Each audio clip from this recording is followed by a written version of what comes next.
venimos el día de hoy. Esto prácticamente pues no es resentimiento, es verdad, ¿ok? Tienes que verlo desde ese punto. Esto es una verdad inherente. Esto no es un resentimiento. Yo he leído, he analizado, he estado buscando formas y métodos y nunca llegaron con algo pacífico. Ya nunca dijeron vamos a ir de forma pacífica. Siempre fueron de forma destructiva, por decirlo de esta forma. Ahora, ante esta situación, los españoles y sus grandes expediciones. Después de la llegada de Cristóbal Colón, ya a América, muchos europeos se trasladaron al Nuevo Mundo. ¿Cuál era el Nuevo Mundo? América, ¿ok? Estos pues pronto se dieron cuenta de la existencia de grandes civilizaciones que se desarrollaron en este periodo. Por ejemplo, en la parte del sur tenemos a los incas, ¿no? Y en la parte del norte, más al norte tenemos, sí, a la cultura azteca en México. Entonces, mientras los incas y México pasaban en un mayor desarrollo y un mayor auge, en España, en Europa, todavía estaban en un proceso lento de desarrollo, ¿ok?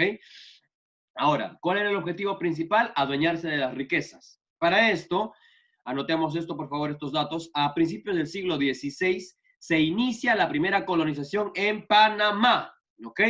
Nota esto, la primera colonia que existió en América Latina fue en Panamá, donde se estableció dos gobiernos, ¿ok? Se estableció el gobierno de Castilla de Oro y el gobierno de Nueva Andalucía, ¿ok? Entonces, pues ellos entraron a la prepa, los indígenas intentaron conservar lo que ellos tenían, pues en este caso no se pudo, ¿no? Y los colonos españoles establecieron la primera ciudad. Esta primera ciudad se llamó Santa María la Antigua, ¿ok?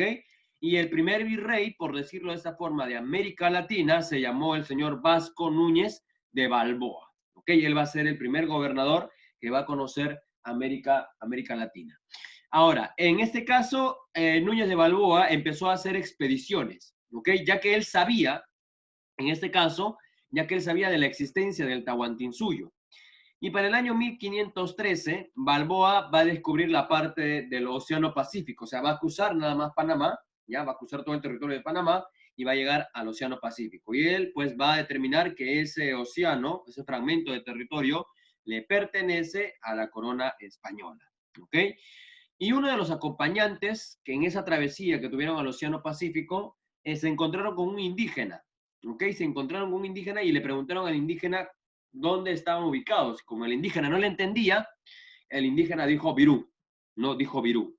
Entonces de ahí nace el término, pues, Perú, por decirlo de esta forma, para la región más al sur, ¿ya? De las cuales, pues, Pizarro, al enterarse que había un territorio más al sur, pues él va a intentar aventurarse, ¿no?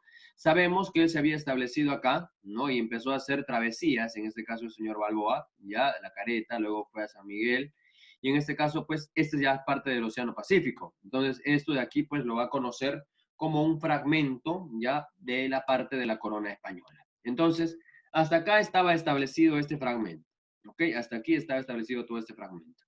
Tenemos acá, les presento al señor Núñez de Balboa, ¿ok? Él es el primer virrey de Panamá, el primer hombre que se estableció como virrey en ese lugar.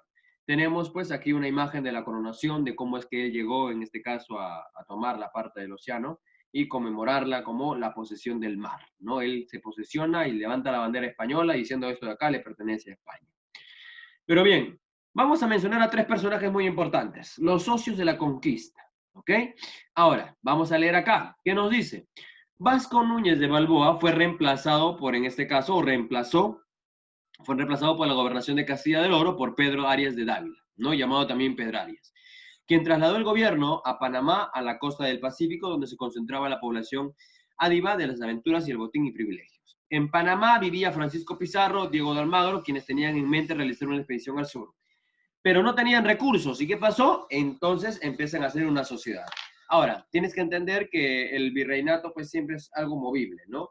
Y para este caso, pues ya en Panamá vivían Pizarro y en este caso también tenemos acá al señor Almagro, ¿no? Estos dos personajes vivían ahí, pero ya estaban en mente en ir más al sur, porque ya habían escuchado que habían territorios al sur. Pero se les hacía difícil porque no tenían recursos, de la cual, pues, entre los tres, aquí los presento, ya tenemos al señor Francisco Pizarro, al señor Diego de Almagro y al señor Hernando de Luque. Estos tres van a hacer una sociedad, ¿ya? Se van a denominar así los socios de la conquista, y cada uno de ellos pues va a tener un trabajo en especial. Vamos a anotar esto. Por ejemplo, Hernando de Luque aportaría los fondos para poder, en este caso, comprar materia prima y cosas por el estilo, ¿no? Recursos y cosas así. Diego de Almagro se debía de agenciar de armas, hombres y otros elementos necesarios para poder trasladarse, porque no solamente es ir y llegar, sino que ellos ya tenían en mente también, en ciertos aspectos, pues, derrocar a alguien, ¿no? Y Francisco Pizarro va a dirigir la expedición. Entonces, entre estos tres tenemos más o menos la noción básica de cómo es que ya empezó a estructurarse esta famosa estructura de los famosos viajes, ¿no? Y Pizarro va a hacer 3 viajes, ¿ok? Jaro, léenos el primer viaje, por favor.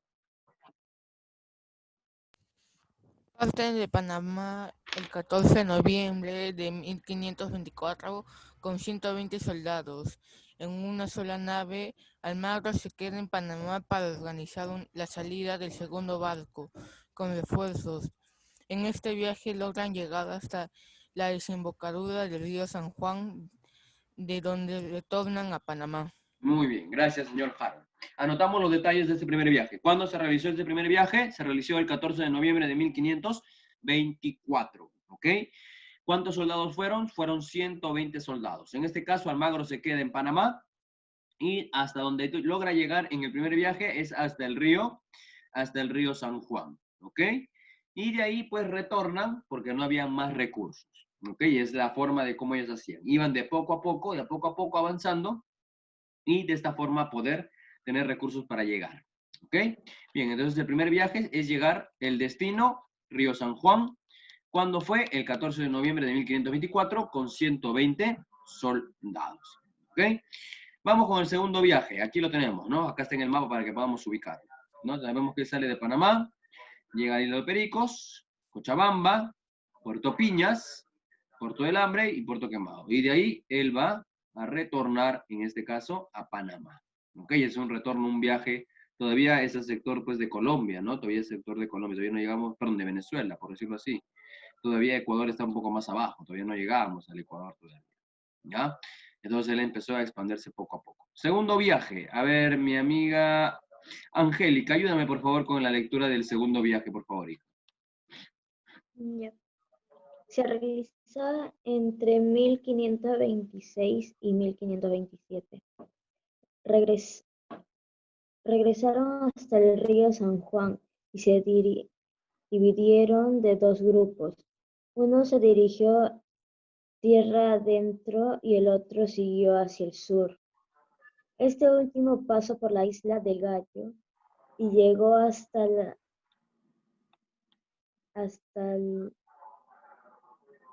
la bahía de San Mateo, donde se encontraron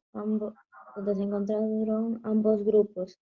Allí ocurrió un célebre incidente que determinaron que solo unos cuantos prosiguieran el viaje con Pizarro con los refuerzos que lograron llevar al Almagro.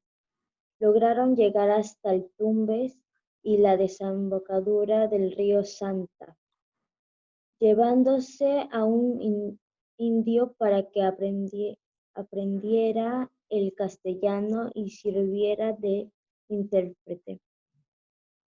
Este fue Felipillo, personaje importante con...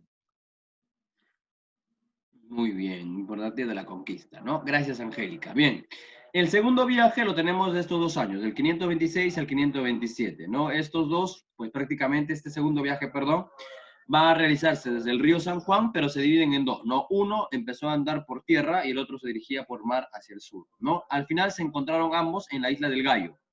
Y en la isla del Gallo, pues sucede el acontecimiento relevante, ¿no? Donde Pizarro, pues mucha gente se desanima porque todavía no llegaban los refuerzos y la comida que Almagro había prometido. Entonces la gente empieza a desanimarse, pero en este caso, pues Pizarro lo que hace es cruzar con una espada a la tierra y dicen, ¿saben qué? Los que quieran avanzar, vienen conmigo, los que no se regresan a Panamá. Hubo un grupo que decidió seguir a Pizarro y avanzar, y pues gracias a ese logro y también a los refuerzos que Almagro posteriormente trajo, ¿ya? Llegaron hasta Tumbes, hasta el río Santa, ¿ya? Y en ese lugar se llevaron a un indio, porque ya prácticamente estaban en el territorio del Tahuantinsuyo, ya prácticamente Tumbes, Ecuador, ya parte del Tahuantinsuyo.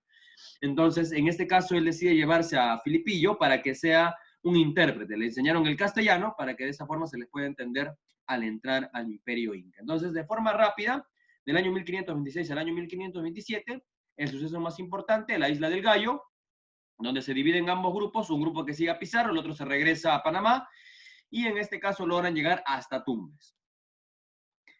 Bien, vamos a continuar. Bien, acá tenemos la imagen del incidente, ¿no? Donde Pizarro logra pues poner una línea y de esa línea pues se divide quién iba a ir para dónde, ¿no? Acá tenemos el mapa, ¿no? El mapa de ubicación. Sabemos que él sale también de Panamá, llega al río San Juan y en este caso pues él hace su travesía por estos sectores y llegan hasta Tumbes y posteriormente llegarían a lo que es Cajamarca también, ¿no? Lo que ya vamos a ver más adelante. Entonces, en este caso, pues Pizarro ya estaba, por decirlo de esta forma, ya llegando a costas del Imperio del Tahuantinsuyo. El tercer viaje es muy interesante, ¿ok? Brendita, no sé si estés ahí, ayúdame con la lectura, por favor, Brenda. Para evitar inconvenientes como los ocurridos en el segundo viaje, Pizarro decidió ir a España a conseguir la autorización del mismo rey para la realización del tercer viaje, entrevistándose con el rey en la ciudad de Toledo, firmándose un acuerdo llamado Capitulación de Toledo. En este documento se establecía lo siguiente. Se nombraba a Pizarro gobernador, capitán, adelantado y alguacil. Se convertía en la máxima autoridad militar y civil. Número 2. A Diego de Almagro se le concedía el título de capitán y gobernador de Tumbes. Número 3. A Hernando de Luque se le nombraba obispo de Tumbes y protector general de los indios. En este viaje se logra llegar hasta la ciudad de Cajamarca, donde se produce la captura del Inca, Atahualpa. La expedición se componía de 280 hombres, 27 caballos, muchos perros y unas pocas piezas de artillería. Muy bien, gracias, Brenda. Acá en el tercer viaje ya hay más cosas importantes. Pizarro sabía que iba a haber problemas. ¿Y qué es lo que hace? Va y habla con el rey, ¿no? Y le hacen firmar un tratado, un convenio, una capitulación. La capitulación de Toledo es donde, inclusive también añadiendo a lo que Brendita había leído, es la división de territorio, ¿ya? La parte céntrica del Imperio de los Incas le correspondería al señor Pizarro. Más al sur le correspondería al señor Luque y más al sur le correspondería al señor Diego de Almagro. En este punto también decían que Pizarro vendría a ser capitán, alguacil, máxima autoridad. De ser un criador de cerdos en España a ser una máxima autoridad en las tierras nuevas que habían ido conquistado. Diego de Almagro prácticamente pues se va a quedar en Tumbes como gobernador. Hernando de Luque debería ser obispo y protector de los indios, entre comillas, porque nunca protegió a nadie. Y este viaje, pues, aquí ya entramos en el paralelo, ¿no? ¿Se acuerdan cuando Atahualpa y Pizarro se estaban peleando? Y los soldados de Atahualpa le dijeron, ¿sabes qué? Hay personas que están viniendo a nuestro imperio, hay que matarlas. ¿Qué hizo Atahualpa? No, vamos a entrevistarnos con él. Y se encontraron en Cajamarca y ambos grupos muy distintos se encuentran en Cajamarca, de la cual, pues, en este caso, el ejército español solo tenía 280 hombres, 27 caballos, muchos perros y pocas piezas de artillería. Pero así, con esa minoría, logran capturar al Inca y de ese caso, pues, el imperio del Tahuantinsuyo empieza a venirse prácticamente abajo. Sabemos, pues, que los incas no conocían el caballo, ¿no? Aquí en el Perú todavía no existía el caballo y mucho menos los perros. Entonces, pues, para ellos fue algo novedoso y pues también nunca habían visto armamento de fuego, el arcabuz, ¿no? De esos tiempos. Entonces, pues, para ellos era algo nuevo, algo novedoso y pues por el miedo se asustaron y dejaron, pues, en ese caso al Zapa Inca a merced de los españoles, ¿no? Y pues de esta forma sabemos que ya ellos ya habían llegado, en este caso, al Perú. Y pues aquí tenemos una imagen de cómo los perros de caza devoraban a los indígenas en ese tiempo, cuando ellos pues prácticamente también disfrutaban, ya disfrutaban de ver cómo es que los indígenas eran despedazados por los perros y hacían apuestas en cuanto pues se hacían con los indígenas, ¿no? Y aquí pues tenemos los tres grandes viajes de este hombre que de ser un simple, vuelvo a reiterar esto, un simple criador, cuidador de cerdos, a ser un hombre que sí se aventuró, Lo admirable de Pizarro es que prácticamente no sintió la pegada, por decirlo así, ni sintió miedo, sino al contrario, él decidió viajar, ¿no? Y en base a esa curiosidad, en base a esa, ¿por qué no decirlo?, a esa ambición, él pues llega al imperio del Tahuantinsuyo y de esa forma pues él logra conquistarlo, ¿no? En este caso la conquista no fue fácil, ¿eh? No solamente, no crean no crean ustedes que Pizarro llegó y mató a Atahualpa y ahí se acabó el imperio de los incas. No, hay mucho más que vamos a tener que analizar. La próxima clase vamos a hablar de las guerras civiles entre España y los indígenas y el imperio del Tahuantinsuyo, porque los incas van a querer recuperar su antigua gloria. Entonces va a surgir ese prospecto. Bien, hasta aquí pues prácticamente ha sido la clase del día de hoy, jóvenes. Espero que ustedes pues hayan podido aprender un poco más de cómo es que los viajes de este hombre, la aventura de este hombre pues se pudo desarrollar hasta llegar al Perú.